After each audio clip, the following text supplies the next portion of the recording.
ที่จังหวัดบุรีรัมย์ในการเปิดเทศกาลทุเรียนน้ำแร่ครับก็เป็นการชูจุดเด่นเนื้อคัสตาร์ดเดินหน้าดัน GI สร้างมูลค่าเพิ่มสู่ตลาดสากลครับ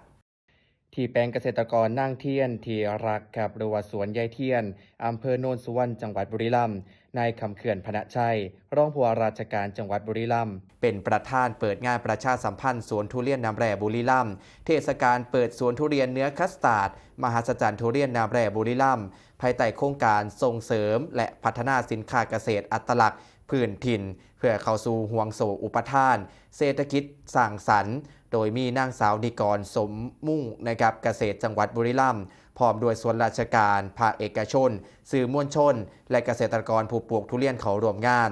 โดยมีเป้าหมายเพื่อประชาสัมพันธ์ทุเรียนน้ำแร่บุรีรัมย์รวมถึงส่งเสริมการผลิตการตลาดและผลักดันการขึ้นทะเบียนสิ่งบ่งชี้ทางภูมิศาสตร์เพื่อเพิ่มมูลค่าและการขยายโอกาสทางการตลาด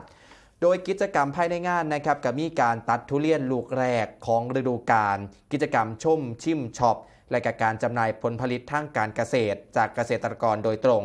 เพื่อสร้างรายได้เพิ่มมูลค่าผลผลิตและส่งเสริมการท่องเที่ยวเชิงเกษตรของจังหวัดบุรีรัมย์ทางนี้นะครับอำเภอโนนสุวรรณก็มีความโดดเด่นด้านดินและแหล่งน้ำแร่ธรรมชาติส่งผลให้ทุเรียนกับมีเนื้อเนียนนุ่มคล้ายกับคัสตาร์ดรสชาติหวานมันและก็มีกลิ่นหอมเป็นเอกลักษณ์จนเฮ็ดได้รับความนิยมจากผู้บริโภคเพิ่มขึ้นอย่างต่อเนื่องครับ